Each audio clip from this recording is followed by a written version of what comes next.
Hi guys, so it's now the next day, Wednesday morning. I've just dropped Lexi at school and I am about to go and get some gas for the staple gun that we ran out of yesterday. So hopefully the shop has got this in stock and I'll catch you guys later. It's another lovely day in sunny France. February the 15th today, and we're expecting highs of 17 degrees. Which is rocking shorts and wellies today. Good luck. I like how I have to walk and you get the quad. To give you an idea how much stuff we're having to clear out before we can even get back to the boundaries, which is, ooh, big branch there, which is a bit of a pain. So when I left Mitch to it, I think he was up to the corner and we'd run out of gas. That was it. So he had the netting stretched out up to here and he had the quad parked on the other side to tension it, but we'd run out of gas. So that day we had to unhook the quad, which was annoying, lose the tension, but there was nothing more we could do because I had to get more gas. Ouch, that's prickly, don't want to go through there. So now all of this is secured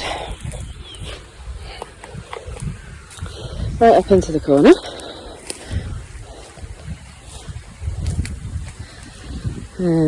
Mitch has said here, so the neighbours are putting their compost here, so we need to put a post in to secure that and keep the compost away.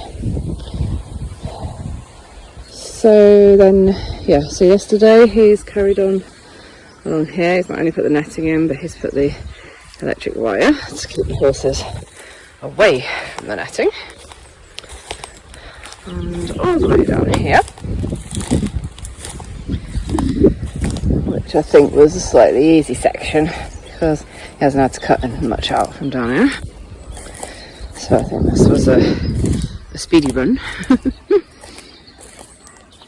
he's got to this point here. And now he needs help. So we're having to cut back the brambles here. We've got to go around the back of where this tree splits. I'm going to go through there, through the gap, up and over. Along. So that's the neighbour's gate into the field, and then from that point their garden is netted, so in theory no dogs should get out. So we're just going to net up to this tree here. As you can see over there, they have a netted garden on that side. So we're going to net up to here, hopefully it reaches, and then the task gets a bit easier, she says. So Mitch has just got back from getting the hedge cutter repaired, but it's not repaired. He's just bought the part, so we've got to change that little bulb in there apparently, and then it's going to work. So he's just gone to get his screwdriver, and then hopefully that'll make the job a bit easier. I was just about to go back up with my loppers and my shears. Damn.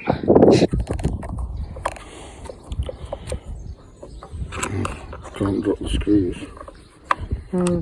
Don't do them on these curbs then, perhaps. Yeah. If you drop them, I'll go through the curbs.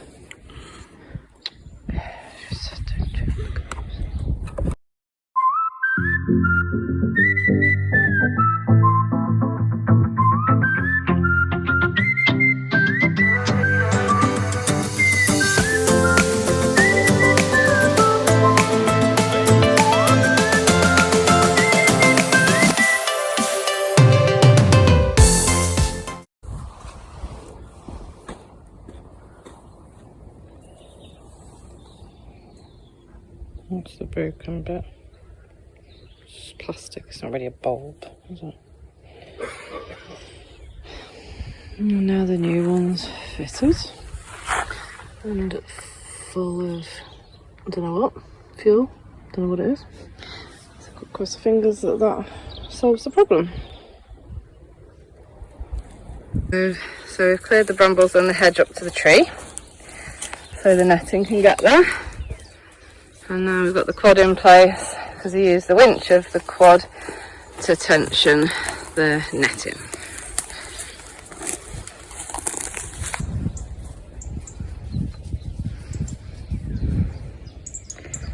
There's a hole down there. I think a queepew's been living in, next to the water.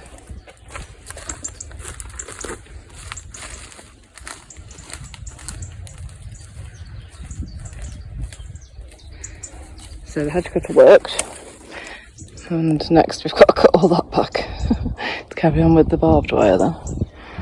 Little mini chainsaw is definitely coming into its own, and uppers and fork, and the pile for bonfiring is getting bigger and bigger.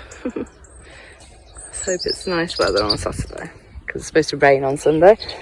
So I'd like to get the bonfire done before it rains is the plan. So we've tightened the netting with the winch. I'm just holding so we can push it back against the tree as much as possible. Mitch is just starting out and nailing to whatever he can find. As we've tightened it up, it's pulled it away from the tree with the ivy on. But we've got enough slack to push it back when it gets there, I think.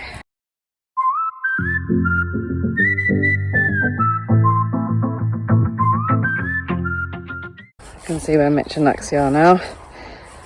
So we are making progress. Just feels very slow and very disheartening when we have all that to go. But we will continue, we'll get it done. So yesterday while I was mowing the carrier, Mitch and Lexi carried on with fencing across the green wet fields. Can't really see from here actually, it's the tape's brown. I'll show you close up, hang on.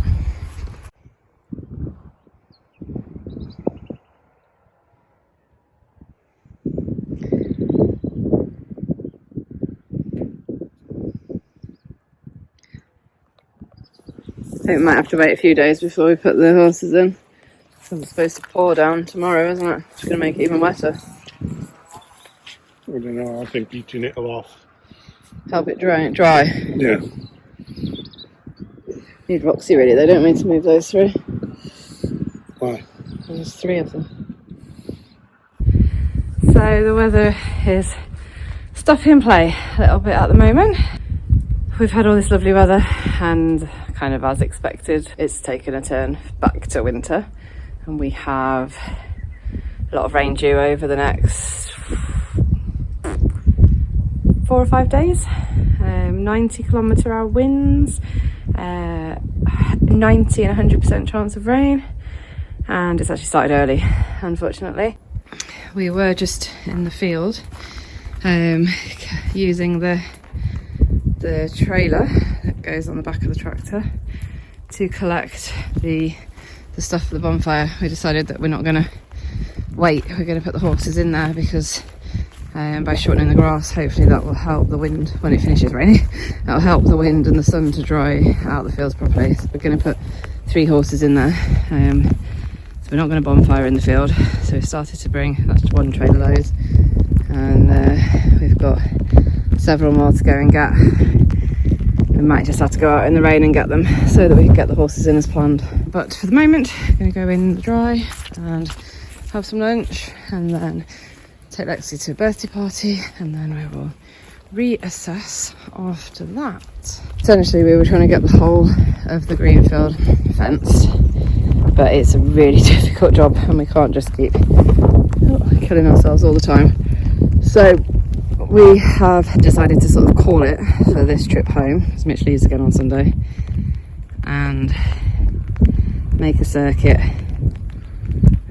so that this half can be used and then we will finish all of that the next time he's home.